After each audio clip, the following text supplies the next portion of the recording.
Maharashtra 2047 vision डॉक्युमेंटचं आज सादरीकरण होतं आणि त्यामध्ये विविध विभागांचं सादरीकरण होतं. महाराष्ट्र 2029, 2035 आणि 2047 यामध्ये गेल्या आठवड्यामध्ये देखील एक सादरीकरण झालं आणि आजही अनेक डिपार्टमेंट होते. त्यामध्ये जलसंपदा होता, ऊर्जा होता, IT होता, अनेक 7 डिपार्टमेंट होते आणि त्या डिपार्टमेंटने देखील हेल्थ आहे, एज्युकेशन आहे. त्यामुळे संपूर्णपणे प्रत्येक विभागाने आपापल्या सादरीकरणामध्ये 2029चा रोडमॅप काय आहे, 2035चा रोडमॅप काय, 2047चा रोडमॅप काय. शेवटी हे विजन डॉक्युमेंट जे आहे हे महाराष्ट्राच्यासाठी अतिशय महत्त्वाचं आहे आणि महाराष्ट्राच्या विकासाचं विजन आहे. आणि त्यामुळे मुख्यमंत्री देवेंद्रजी यांनी त्यांच्या मार्गदर्शनाखाली हे विकसित 2047 महाराष्ट्र अशा प्रकारचं विजन डॉक्युमेंट या ठिकाणी त्याचं सादरीकरण झालं. मी मुख्यमंत्री महोदयांना देखील मनापासून धन्यवाद देतो.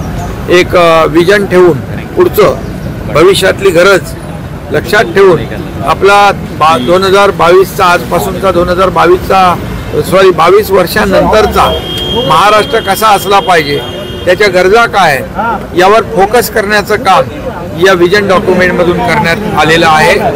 अनेक डिपार्टमेंटनी चांगल्या सूचना केलेल्या आहेत आणि जे काही आपलं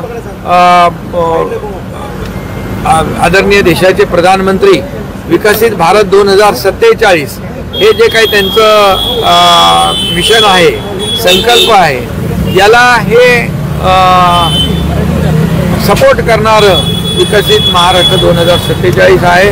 त्यांचं $5 ट्रिलियन इकॉनॉमीचा गोल जो आहे तो आपला $1 ट्रिलियन आत्ताचा आहे. परंतु यामध्ये महाराष्ट्रामध्ये एवढं पोटेन्शियल आहे, इन्फ्रास्ट्रक्चर चांगलं आहे, चांगली कनेक्टिव्हिटी आहे, स्किल मॅनपॉवर आहे आणि म्हणून नीती आयोगाच्या अहवालानुसार $1 ट्रिलियन ऐवजी $1.5 ट्रिलियन इकॉनॉमी फक्त मुंबई MMR मध्ये अचीव होऊ शकते. एवढं मोठं पोटेन्शियल आहे आणि संपूर्ण उर्वरित महाराष्ट्राची गोष्ट वेगळी आहे. आणि म्हणून यामध्ये जे काही मुंबई, ठाणे, रायगड, नाशिक, पुणे, संभाजीनगर एवढ्यापुरतं उद्योग मर्यादित न राहता ते उद्योगाची देखील व्याप्ती आणि जे काही नेटवर्क आहे ते वाढलं पाहिजे. जिथे दुर्गम भागामध्ये देखील इंडस्ट्री गेली पाहिजे. जसं समृद्धी महामार्ग, बाळासाहेब ठाकरे समृद्धी महामार्गावर आज मल्टीनॅशनल कंपन्या जात आहेत. अशा प्रकारचं देखील मग कृषीमध्ये जे आहे AI सिस्टीम आणणं, शेतकऱ्यांचं उत्पादन डबल करणे, या सगळ्या गोष्टी ज्या आहेत. ऊर्जामध्ये आपण सोलरवर मोठ्या प्रमाणावर काम करतोय.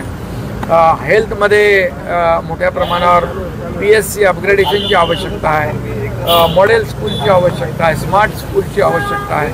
हे सगळं जे आहे या संपूर्ण विजन डॉक्युमेंटमध्ये आहे.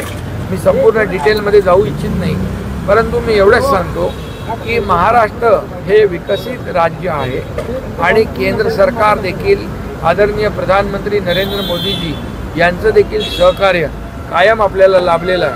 आणि म्हणूनच मग दुष्काळग्रस्त मराठवाडा असेल, या भागामध्ये देखील इंटरनल रिव्हर लिंकिंग प्रोजेक्ट जो आहे, मराठवाडा वॉटर ग्रीड प्रोजेक्ट जो आहे, जलयुक्त शिवार योजना जी आहे ही आधीच्या सरकारने बंद केलेली, देवेंद्रजींच्या काळात सुरू होती, मग नवीन सरकार बंद त्यांनी पाडली.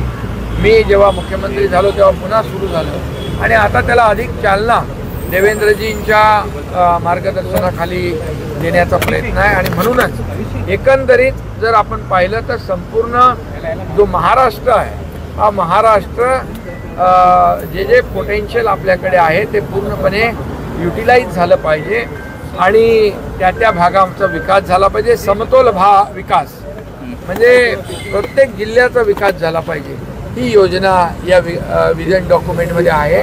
आणि त्यामुळे मला वाटतं सर्व अधिकारी जे आहेत आणि शासन आणि प्रशासन ही दोन ही रथाची चाकं आहेत आणि त्यामुळे त्यांनाही सांगितलेलं आहे टाईम बाउंड वेळेमध्ये हे सर्व काम आपण केलं पाहिजे. जसं 100 दिवसाचा कृती आराखडा होता, 150 दिवसाचा कृती आराखडा होता, तसंच हे विजन डॉक्युमेंट आहे विकसित महाराष्ट्र 2047. लोकदर्शन मराठी चॅनलला सबस्क्राईब करा, बेल बटनला क्लिक करा व लाईक करायला विसरू नका.